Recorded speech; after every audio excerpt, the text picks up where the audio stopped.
انسان کے اندر اگر ایک بیماری پیدا ہو جائے جو کہ روحانی بیماری ہے، تو یہ انسان کے اندر یہ ایسے ہے جیسے انسان کے جسم میں بظاہر کینسر ہو جاتا ہے، اور اس بیماری کا نام ہے تکبر۔ تکبر یہ ایسی سنگین بیماری ہے جو انسان کو نہ تو دنیا کا چھوڑتی ہے نہ ہی آخرت کا چھوڑتی ہے۔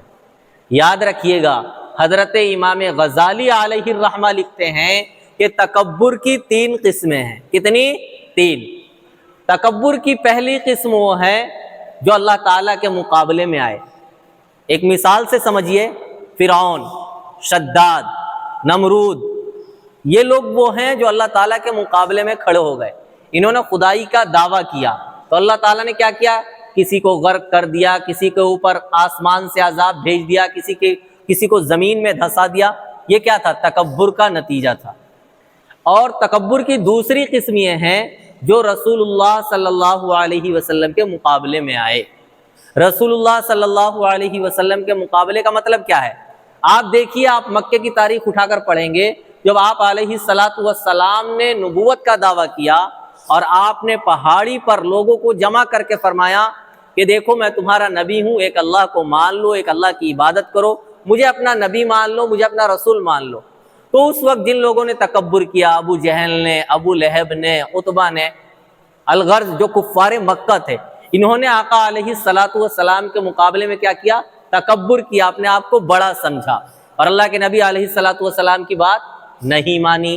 تو پھر اللہ نے کیا کیا؟ دنیا کے اندر ہی انہیں ایسی سزا دی کہ قیامت تک کے لیے یہ لوگ عبرت کا ذریعہ بن گئے۔ لوگ ان کو پڑھ کر عبرت حاصل کرتے ہیں کہ اللہ کے نبی علیہ السلام کا نام تو قیامت تک، بلکہ جنت کے اندر بھی اللہ کے نبی کا تذکرہ ہوگا، اور ہمیشہ جو ہے اللہ کے نبی کا تذکرہ عزت کے ساتھ ہوگا، خیر خواہی کے ساتھ ہوگا، بھلائی کے ساتھ۔ اور ان لوگوں کا تذکرہ آپ دیکھ لیجئے، قرآن اٹھائیے، تبت یدا ابی لہب وتب، ابو لہب کے دونوں ہاتھ کیا ہو گئے؟ ٹوٹ گئے۔ اللہ لعنت کر رہا ہے۔ اب جب بھی مسلمان قرآن پڑھتا ہے تو وہ بھی لعنت کرتا ہے، جو قرآن پڑھا لعنت کر رہا۔ تو یہ لوگ ایسے تھے۔ اور تکبر کی تیسری قسم جو امام غزالی علیہ الرحمہ نے نقل کی ہے، وہ یہ ہے جو عام انسان کے مقابلے میں ہو، کہ حق بات آ جائے سامنے اس کو مانتا نہیں، ہر دھرمی پر اتر آتا ہے۔ کیوں؟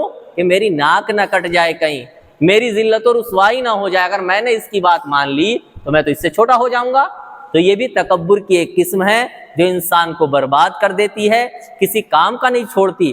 تو انسان کے پاس چاہے نیک عمل کم ہو، لیکن یہ والی جو برائی ہے نا، تکبر، یہ انسان کے اندر نہ ہو۔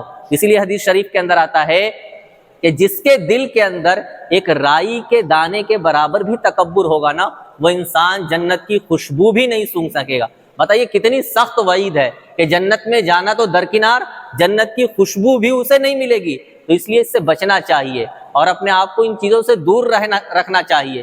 یہ وہ بیماریاں ہیں جنہیں روحانی بیماری کہتے ہیں، جس کا ڈاکٹروں یا حکیموں کے پاس علاج نہیں ہے، بلکہ اللہ والوں کے پاس جانا پڑے گا، ان کے ہاتھوں میں ہاتھ دینا پڑے گا، ان کی خدمتیں کرنی پڑے گی، جب جا کر اللہ تعالیٰ آپ کے اندر سے اس برائی کو ختم کر دے گا اور آپ کا دل بالکل صاف اور